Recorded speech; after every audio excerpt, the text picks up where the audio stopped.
see it, but so I've got my keyboard there. Yeah, I use Logic software, which most composers in this country tend to use.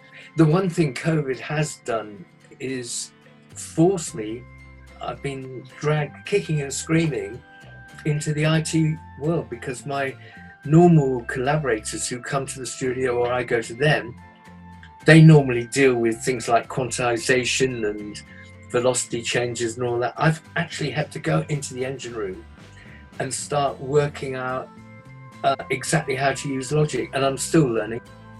I'm primarily a composer. I can program, I can arrange, but there are other people who can do it so much better and quicker than me. It's not laziness, and also when I'm composing, if I start getting distracted by the kind of things I've just been talking to you about, you lose the overall picture and you stop thinking of composing. You start going into the engine room, and I want to be the captain on the deck.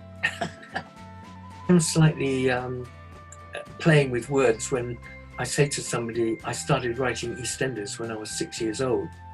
I think, what? I said, no, I did. I had my first piano lesson. My piano teacher taught me the scale C major. All those years later, in 1985, I was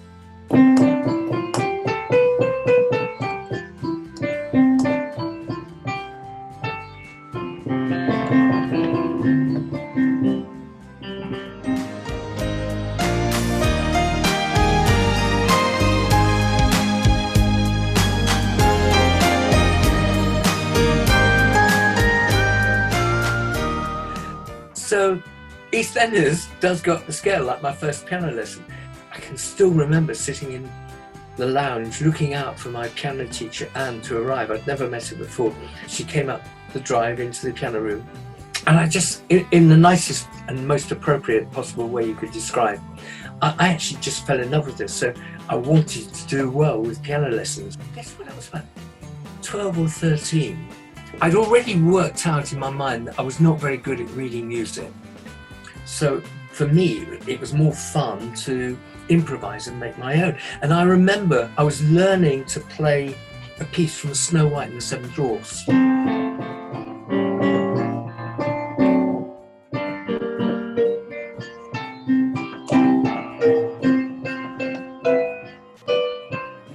I'm getting further and further away from the original tune, and I'm writing my own piece of music and I'm making it mine.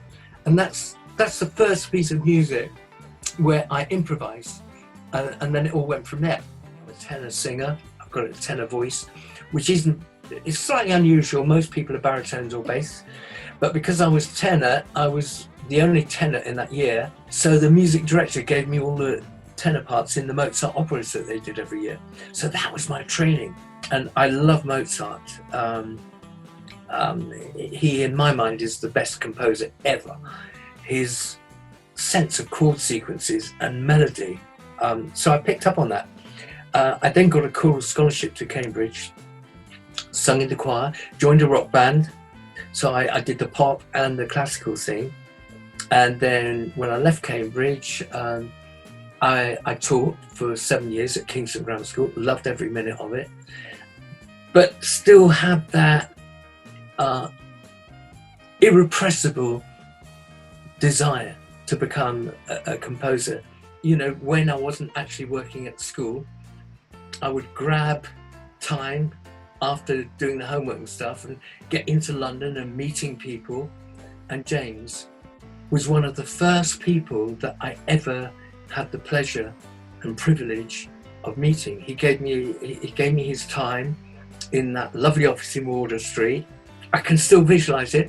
It must have been well before Warren started working in the company. I don't know how I got the meeting, but I did. I can still remember sitting in James' office, and he spoke in a very delivered and courteous and well-spoken way, but essentially said, well, this is how we do it. And he explained how music libraries work, as they were then called. It was before we called it production music.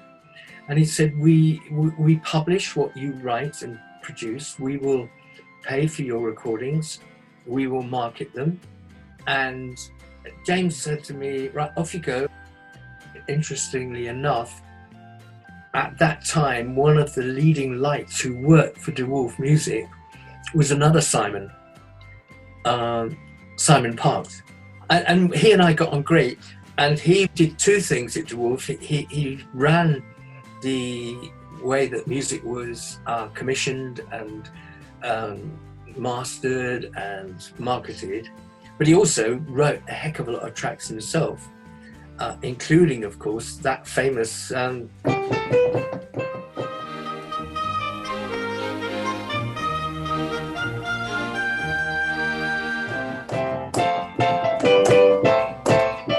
now I'm making it up. And now, when I'm talking to people who don't know me very well, they'll say things like, do you know what, Simon, the best piece of music you've ever written?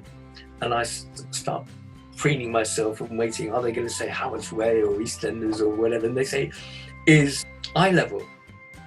Thinking, of course, of Simon Park. And I say, actually, very kind of you, that is not my music. So he helped me work as a composer. Wolfe was, has remained and was and always will remain a very, very special part of my life and career.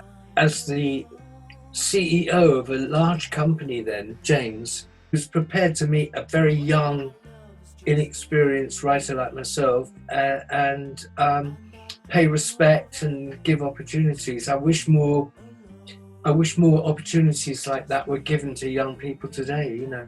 My reference earlier to Mozart, probably Mozart was the first significant, I guess there was the Beatles as well, and Cliff Richard. So I had a mixture of loving pop music, you know, Cliff, Young Ones and all of that, combined with a love of classical music. In earlier years, I'd held a tennis racket in front of my bedroom wardrobe mirror and pretended to be Cliff Richard. I always wanted to be a pop star, and in fact I was on Top of the Pops for a couple of times, but sadly the third time I went on, I sang dreadfully out of tune, and I'm the first person to drop out of the charts after being on Top of the Pops, not going up but going down because I sung so badly. And then one was Summer of My Life, which I did two performances.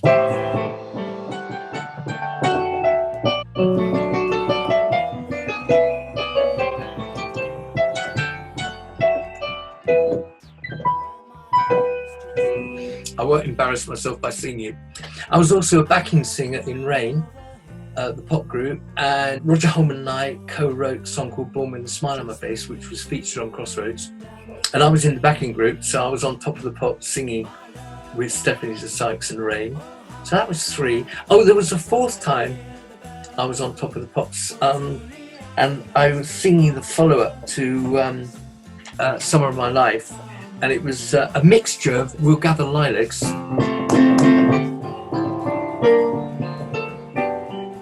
with the Beatles. Oh, I haven't rehearsed that. Sorry, that was a bad note. But that was All My Loving. And that got into the top 50, my follow-up, with We'll Gather Lilacs. And I went on Top of the Pops, and unfortunately, the Musicians' Union was on strike that week. So instead of miming, I had to perform it live.